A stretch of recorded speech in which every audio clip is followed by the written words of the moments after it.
اتباع کہتے ہیں محبت کے ساتھ پیروی کرنے کو. ایک ورڈ ہے عربی میں اطاعت، حکم ماننا. اتباع ہوتی ہے ایک سپرلیٹو ڈگری. حکم ماننا تو اس میں ہے ہی ہے. اتباع یہ ہے کہ بس اس چکر میں رہنا کہ میں جس سے محبت کر رہا ہوں یہ جو کر رہے ہیں میں وہ کرتا جاؤں، یہ بھی نہ انتظار کروں کہ مجھے حکم کر رہے ہیں. نہیں، اس سے میرے اتنا انتہا درجے کی محبت ہو جائے کہ میں اس کی محبت میں سب کچھ کرنا شروع کر دوں. اور یہ صحابہ کرام میں خوبی تھی کہ رسول اللہ صلی اللہ علیہ وآلہ وسلم کی پیروی میں وہ اس درجے تک آگے جاتے تھے. بخاری میں اوپر تلے 10 احادیث ہیں. نافع کہتے ہیں کہ عبداللہ بن عمر اپنے سفر حج میں ان جگہوں پہ کھڑے ہو کر نماز پڑھتے تھے جہاں رسول اللہ کے ساتھ انہوں نے اپنے سفر حج میں پڑھی ہوئی تھی. حتیٰ کہ وہ کہتے ہیں ایک جگہ ایسی آئی کہ ایک جگہ مسجد بنی ہوئی تھی اور پاس ایک برساتی نالا تھا، اس پہ ایک پتھر رکھا ہوا تھا. عبداللہ بن عمر نے مسجد میں نماز نہیں پڑھی، اس پتھر پہ پڑھی اور کہا رسول اللہ نے یہاں پہ پڑھی تھی. اس وقت وہ مسجد نہیں تھی. مسند احمد میں یہاں تک آتا ہے کہ عبداللہ بن عمر ایک جگہ ایسی بھی رک گئے کہ آپ نے وہاں پہ پیشاب کیا اور کہا رسول اللہ صلی اللہ علیہ وسلم نے یہاں پہ کیا تھا. سر وہ بخاری مسلم کی حدیثیں پڑھے نا، بندے پہ رقت طاری ہو جاتی ہے کہ یار اتنی جگہ عبداللہ بن عمر نے کیسے یاد رکھی ہوئی تھی.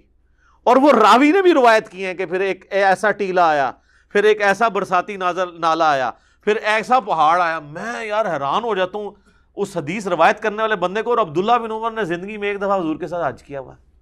اور آپ عبداللہ بن عمر سے یہ نہ سمجھیے گا کوئی لمبی سفید داڑھی، نہ.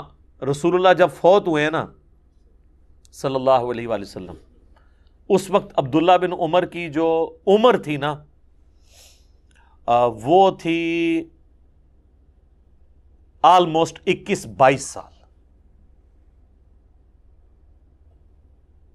غزوہ احد کے موقع پر کہتے ہیں میں بدر میں مجھے پیش کیا گیا تو میں 14 سال کا تھا، حضور نے مجھے جنگ میں نہیں جانے دیا.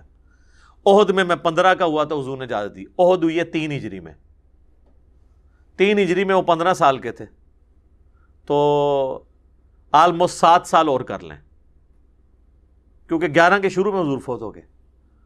تو 15 اور 7 22 سال کیا عمر ہوتی ہے. اور یہ 22 سال اس وقت جب حضور فوت ہو گئے. حج انہوں نے کیا ہے 20-21 سال کی عمر میں. ایک ایک چیز یاد رکھی ہوئی ہے. یہ ہے اتباع، محبت پلس اطاعت، اس کو کہتے ہیں اتباع.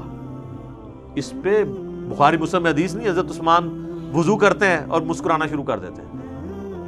ساتھی پوچھتے ہیں یہ کیا حضرت؟ کہا حضور نے بھی ایک دفعہ اس طرح وضو کیا تھا تو مسکرا پڑے تھے. تو میں نے حضور سے بھی پوچھا تھا آپ کیوں مسکرائے؟ تو پھر آپ نے فرمایا کہ جب کوئی شخص وضو کرتا ہے، چہرہ دھوتا ہے، اس کے چہرے کے گناہ معاف ہوتے ہیں. ہاتھ دھوتا ہے تو ہاتھوں کے گناہ، مسح کرتا ہے تو سر کے گناہ، پاؤں جب دھوتا ہے تو حتیٰ کہ پاؤں کے ناخنوں کے گناہ بھی دھل جاتے ہیں. تو اس پہ حضور خوش ہو رہے تھے کہ یہ فضیلت وضو والے کو ملتی ہے. تو اس پہ نبی علیہ السلام مسکرائے تھے. تو میں بھی حضور علیہ السلام کی اس ادا کو ادا کر رہا ہوں. یہ ہے، یہ اس کو کہتے ہیں اتباع. یہ وہ چیزیں جو obligatory نہیں ہیں، صرف محبت کے تقاضے ہیں. یعنی ہمیں تو کہیں نہیں کہا گیا کہ وضو کا ایک رکن یہ بھی ہے کہ آپ نے وضو کر کے مسکرانا ہے، لیکن یہ محبت کی فیلڈ ہے. لہذا یہ جو ایکسٹریم رویہ پایا جاتا ہے نا اہل حدیث کے ہاں کہ وہ اس چیز کے اوپر، یا ایون دیوبند کے ہاں بھی، کہ وہ کہتے ہیں جی اصل چیز جو ہے نا وہ نبی علیہ السلام کے حکم کی پیروی ہے، اور وہ اس پہ اتنا زور دیتے ہیں کہ محبت والا ایلیمنٹ وہ بیک فٹ پہ کر دیتے ہیں. یہ ایکسٹریم رویہ ہے. اس کے اگینسٹ جو بریلوی اور شیعہ صرف محبت کے راگ لاپتے رہتے ہیں اور کرتوت انہوں نے کوئی ایک بھی کام پیغمبر والا نہیں کرنا ہوتا، اور وہ کہتے ہیں جی بس محبت ہوگی تو باقی کسی چیز کی ضرورت ہی نہیں ہے. وہ دوسری ایکسٹریم ہے. اسی لیے اللہ نے لفظ اتباع کا استعمال کیا ہے، محبت پلس اطاعت. سکی محبت نہیں تو سکے صرف گیٹ اپ اڈاپٹ نہیں کرنا. انتہا درجے کی عقیدت بھی، جس کے آپ کو نمونے نظر آتے ہیں نا. بخاری میں نہیں آتا صلح حدیبیہ کے موقع پر نبی علیہ السلام جب وضو کر رہے ہیں، صحابہ آپ کے وضو کا پانی نہیں نیچے گرنے دے رہے، ٹھیک ہے، اپنے جسم پہ مل رہے ہیں، حتیٰ کہ کسی کو نہیں ملتا وہ دوسرے سے لے کے مل لیتا ہے. اور یہ اس کے علاوہ بھی عام حالت میں بھی ہوتا تھا. جب نبی علیہ السلام کو تشت میں بڑے برتن میں وضو کروایا جاتا تھا، بخاری مسلم میں آتا ہے، تو حضرت بلال کہتے ہیں میں وہ پھر وہ جو پانی نیچے جمع ہوتا تھا نا تو باہر لے کے جب نکلتا تھا تو صحابہ جھپٹ پڑتے تھے اس کے اوپر. یہ وہ تقاضے تھے جو محبت کے. لیکن اس طرح کی اب محبت ہماری نصیب میں نہیں ہے کیونکہ رسول اللہ سامنے موجود نہیں ہے. ہمارا تو اب ٹوٹل زور دوسرے والے معاملے میں ہوگا کیونکہ پھر اس کے ایکسٹریم رویہ ہے کہ لوگ جا کے اب قبر کی مٹی چاٹنا شروع کر دیں, حضور کی قبر پہ سجدے شروع کر دیں, تو وہ کام نہیں. رسول اللہ صلی اللہ علیہ وسلم کی زندگی مبارک جو دنیا ہی گزرنے کے بعد اب ان سے محبت کے تقاضے ذرا ڈیفرنٹ ہیں کیونکہ آپ سامنے موجود نہیں ہیں.